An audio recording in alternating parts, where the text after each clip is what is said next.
تھی تو ان کے گھگرے کو، ان کے جیبوں نیچے کے لباس کو مٹی نہ لگ جائے اس کو اٹھا کر چلنے والی کنیزیں الگ ہوتی تھی. وہ کہیں بیٹھتی تھی تو پنکھا چلنے والی کنیزیں الگ ہوتی تھی. جب وہ روٹی آتی تھی سامنے تو ٹکڑا کرنے والی کنیز الگ ہوتی تھی، ہاتھ میں اٹھا کے دینے والی کنیز الگ ہوتی تھی. مگر سن لو، اتنی عیش میں زندگی گزارنے والی عورتیں جب موت کے منہ میں گئی تو موت کے منہ میں جانے کے بعد ان کی قبروں کا نشان مٹ گیا.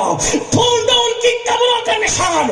لیکن یہ بات میں فخر کے ساتھ کہتا ہوں، جنہوں نے ہلدی چندن سے غسل کیا، بالوں بال موتی پروئے گئے، روٹی کے ٹکڑے توڑ کر کے ان کے ہاتھوں سے منہ تک پہنچائے گئے.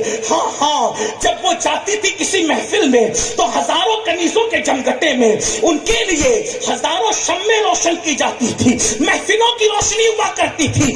مگر آج ان کی قبروں کا نشان بھی تمہیں نہیں ملے گا، مگر ایک ایسی خاتون جس کے سر پر ایک دوپٹے میں 17 پیون تھے، ایک مہینے کا فاقہ تھا.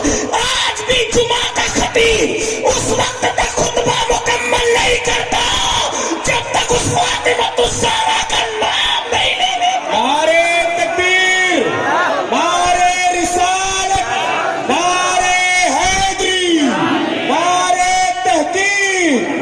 کیا پتا چلا عیاشیاں کرو گے تو قبروں کا نشان بھی مٹ جائے گا، اور اللہ کو راضی کرو گے تو تمہاری قبر بھی سلامت رہے گی، تمہارا ذکر بھی سلامت رہے گا. آج قوم کی بیٹیوں کو ہو کیا گیا، قوم کی بیٹیوں کو ہو کیا گیا.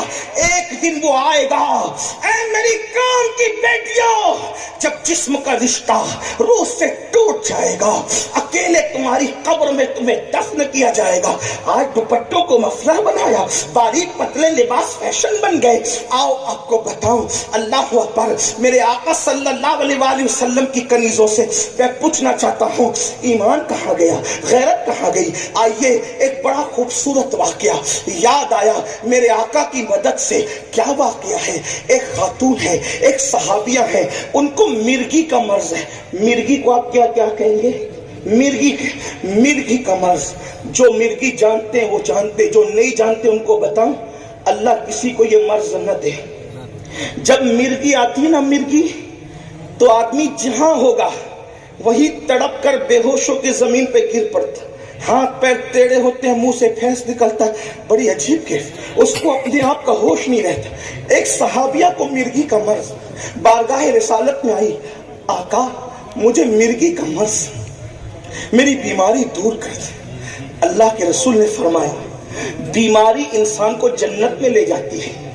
اللہ نے بیماری دی ہے، اگر تم صبر کرو گی جنت میں جاؤ گی. انہوں نے اس کی آقا میں بیماری سے شفا نہیں مانگ رہی ہوں. میری بہنوں کی توجہ، میں بیماری سے اس لیے شفا نہیں مانگ رہی ہوں کہ مجھے تکلیف اٹھانا نہیں، میں تو اللہ کی رضا میں راضی ہوں. پھر کیوں شفا چاہتی ہو؟ کہا حضور جب میں بیمار پڑتی ہوں مرگی میں مجھے ہوش نہیں رہتا تو میرا دوپٹہ گر جاتا ہوگا، بے پردگی ہوتی ہوگی، جہاں مردوں کی نظر نہیں پڑنا چاہیے وہاں مردوں کی نظر پڑتی ہوگی. تو آقا بس میں اتنا چاہتی ہوں، ٹھیک ہے مرگی آتی رہے، لیکن مرگی کا جب مجھے دورہ پڑے تو اللہ مجھے اتنا ہوش دے کہ میرا دوپٹہ وہیں رہے جہاں میں رکھنا چاہتی ہوں، تاکہ میرے جسم پر کسی مرد کی نظر